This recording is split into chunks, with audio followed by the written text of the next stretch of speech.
Welcome to Peculiar Stories, where we explore the fascinating world of near-death experiences and offer new perspectives on the meaning of life and death.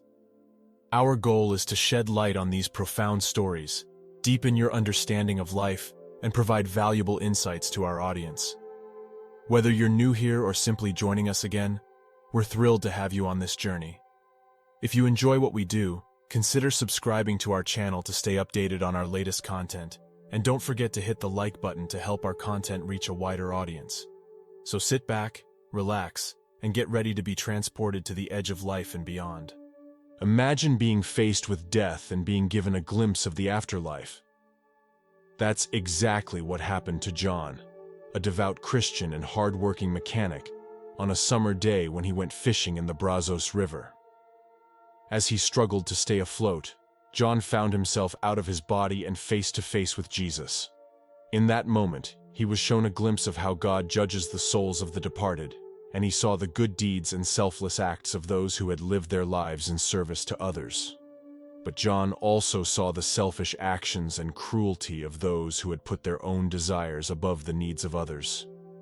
When he returned to the mortal world, John knew that he had been given a second chance to live his life to the fullest and to use his time on earth to help others.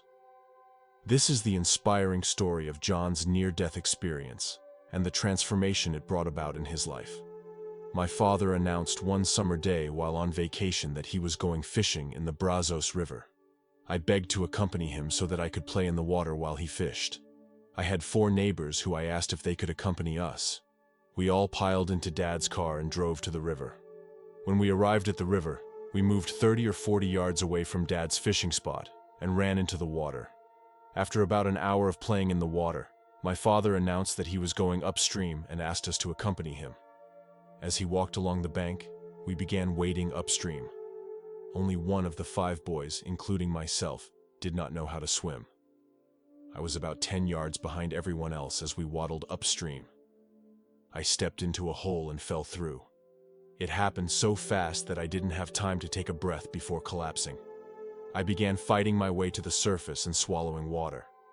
When I broke through the surface, I started spitting out water but didn't get a breath of air before going back under. I struggled to the surface and began spitting water, but I went back under before getting a breath of air.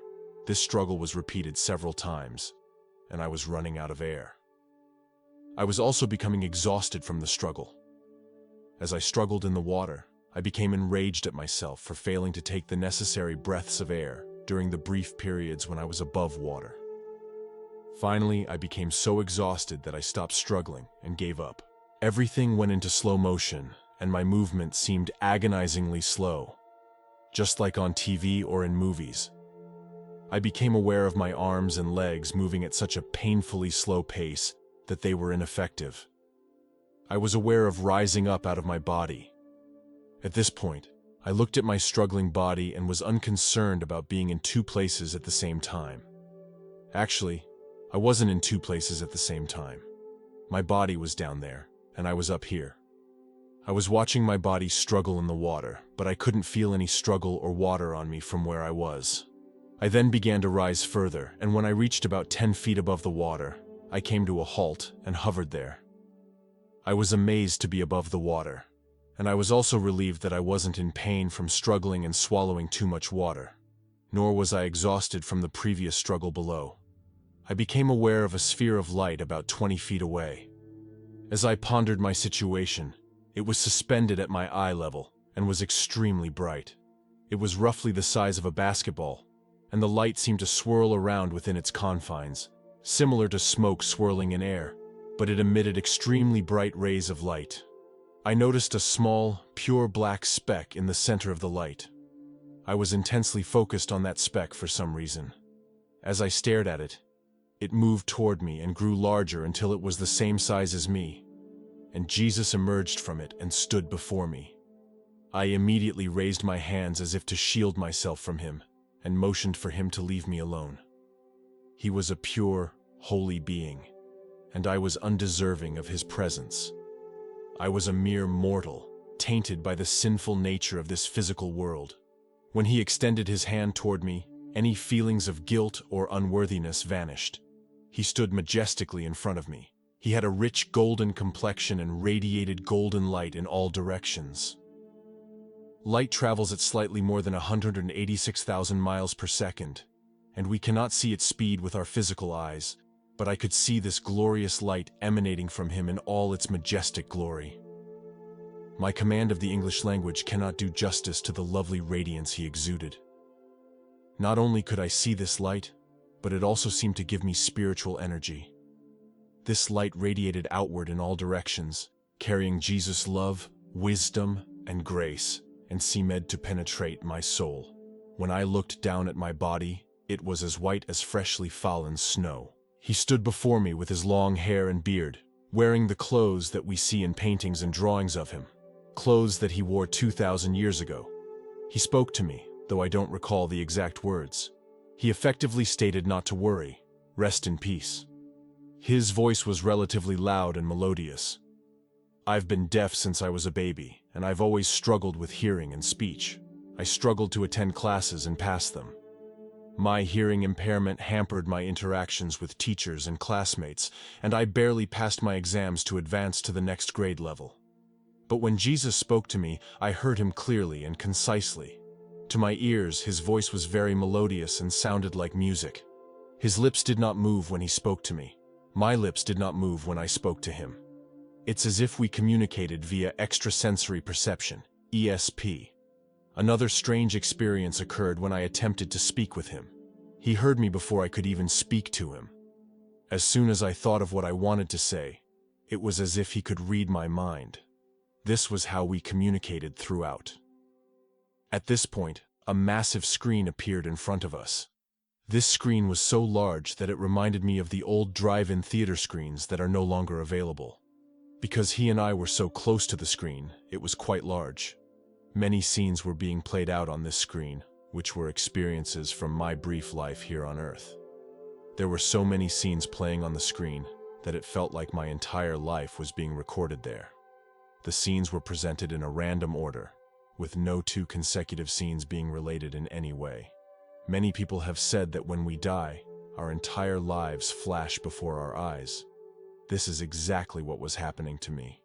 When Jesus drew my attention to a scene, it zoomed out until it almost filled the screen. But I was aware of some other scenes that were still active on the outskirts of the scene that was now the center of our conversation. He asked me questions about what had happened as we watched the main scene that was playing in front of us. He inquired as to why I had lied to my mother, why I had pulled my sister's hair, why I threw rocks at my dog, why I had yanked my neighbor's cat's tail. We watched several scenes in which I lied to someone. I saw many scenes, including scenes in which I was bullying someone, scenes in which I was at fault for insulting someone, and scenes in which I had torn someone's clothes just for fun. In every scene we went over, he told me that I had done something seriously wrong, or that I had done something exceptionally good. As we talked about each scene, I had to respond to him and explain why I acted the way I did at the time. I was aware that I had done something very wrong in explaining my actions in all of the scenes, and when I tried to put a little spin in my answer to lessen the seriousness of my actions, he immediately stopped and corrected me. He lavished praise on me in scenes where I had done something good. Jesus has a wonderful sense of humor. He laughed heartily and happily whenever something funny happened. In total, the number of scenes in which I did something right was significantly lower than the number of scenes in which I did something wrong. I knew I was in hot water with him. In fact, I was now terrified that I would be cast into hell.